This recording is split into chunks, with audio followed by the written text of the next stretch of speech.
Oh, God. What? His face and his arms. Tell me. Tell me. He's doing this with his hands. Why is this happening to me? Alice! Oh, God. Oh, my God. There's an energy in this room that is not of this earth. The only way I can say it is like alien. Did you feel that? Oh! Are you okay? Something just tugged the back of my coat. Can you all try and move this table together? Try and make it move more. Okay.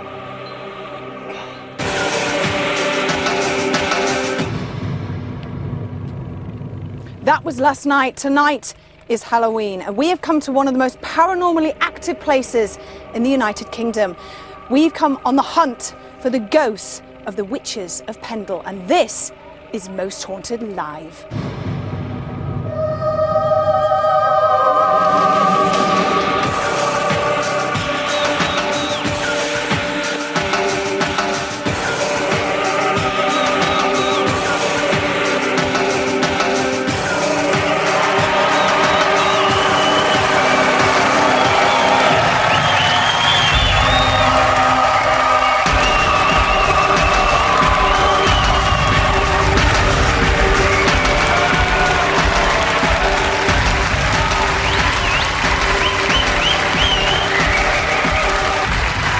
Hello, good evening, and welcome to Most Haunted Live from Pendle Hill. This is, of course, Halloween. Traditionally, it's the most active night of the paranormal calendar. Its history goes back to before prehistoric times. There's evidence that early man used to perform dark rituals on this night to keep evil at bay and to mark the end of summer. And certainly, in the last 1,000 years, it's always been a night which is rich in paranormal phenomena. And this evening, on this dark and heavy Halloween night, we're going to investigate and explore one of Lancashire's darkest ghosts, the ghost of an event which still today causes local people to shudder. We're going in search of Demdike and Chattox, two of the Pendle witches. Tonight, our investigation team scours the bleak and hostile countryside surrounding Pendle Hill in search of the infamous Lancashire witches. We investigate the Witches' Sabbat, scene of the terrifying Good Friday meeting, a tumble-down Tudor ruin which locals will not enter after nightfall, a derelict barn where old Demdike is said to have bewitched a cow and Chattox cast a spell to turn milk sour. Did these women truly possess supernatural powers, or were they innocent healers caught up in a world of paranoia? Join us for a truly terrifying Halloween experience, only on Most Haunted Live.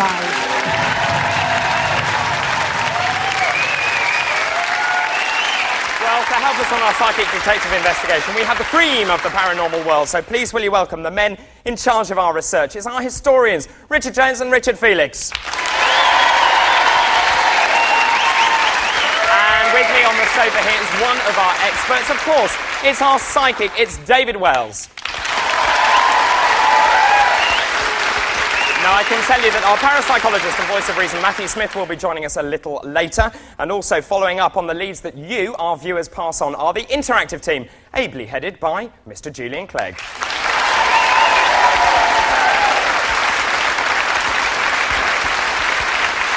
And finally, no show could be complete without our incredible investigative team. I am told they are now arriving at the first of tonight's locations. So, ladies and gentlemen, please welcome Yvette Fielding, Derek Okora and Kieran O'Keefe.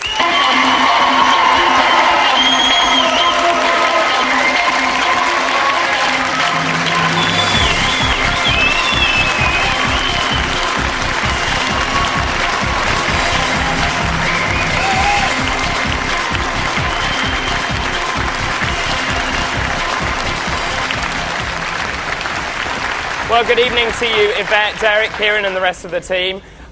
Yvette, witches, covens, secret meetings, dark rituals. What does that mean to you tonight? I just want to say hello to everybody in the audience. Hi, everybody, and everybody watching at home.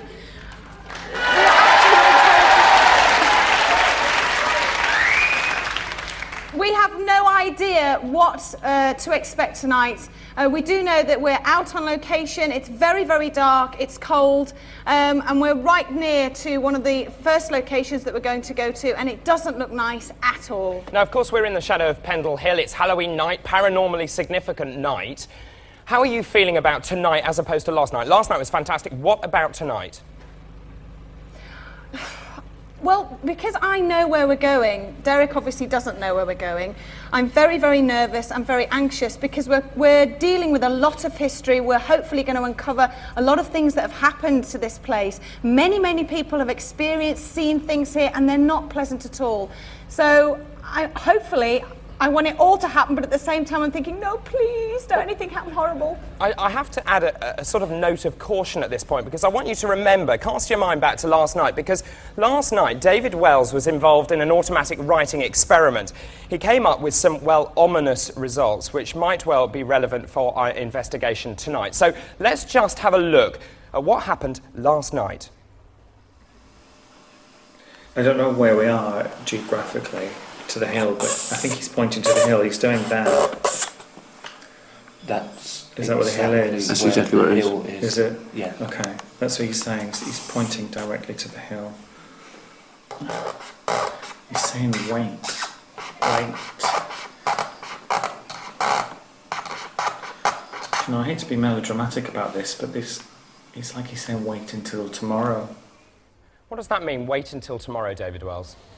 Well, I think he was referring to the fact that he's waiting for Yvette and Derek, whoever this being is. And I'd just like to point out that that noise you heard was because he was making me dig my hand into the paper in anger. So who was it? An angry spirit? Very.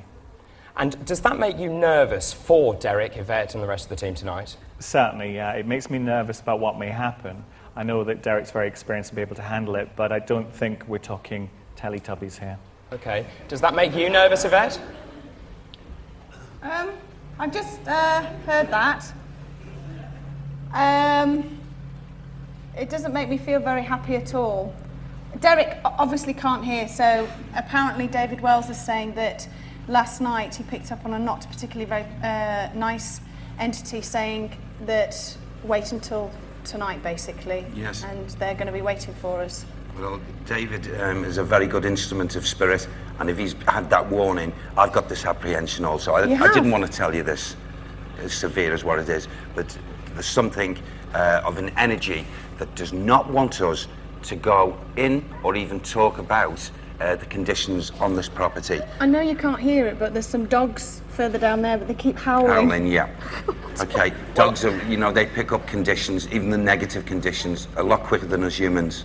I'm sorry to break this up, Yvette. We just got to be, like I mentioned earlier, Yes. very careful. I'm sorry to break this up, but I'm afraid it's time now for you and, of course, Derek, Kieran and the rest of the team to prepare yourselves for tonight's first vigil. So if you'd like to do that right now. And whilst they do that, let me tell you what we are going to do tonight. Okay, we're investigating the story of the Lancashire witches. In 1612, Britain and Europe were in political turmoil. The church and politicians were clashing, and political paranoia led to a savage and brutal inquisition against the perceived threat of witchcraft, and thousands of people lost their lives. Two rival poor families in the Pendle Hill area, known as the Chattocks and Demdikes, found themselves caught up in this purge, and their mutual recriminations eventually found them accused of practicing the dark arts. Once in court, they never petitioned their innocence, and they were savagely hanged. It's a harrowing story, and one which has reverberated down the generations, but the crucial thing about these witches is that they never protested their innocence, and there's a very strong feeling in these parts that they were genuine, malevolent witches. Now, the accused and their families met on Good Friday in 1612 to allegedly perform rituals and cast charms and spells. This witch's Sabbat, as it's known, occurred at a place called Malkin Tower, somewhere in the Pendle Hill area. The building, well, it no longer exists, and no one knows exactly where it was. So tonight, we aim to find it.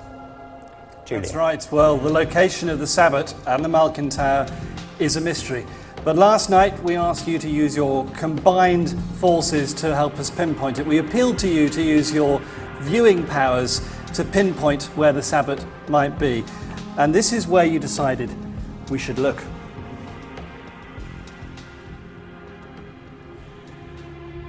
Our remote viewing experiment led us to this valley. It is south of Pendle Hill and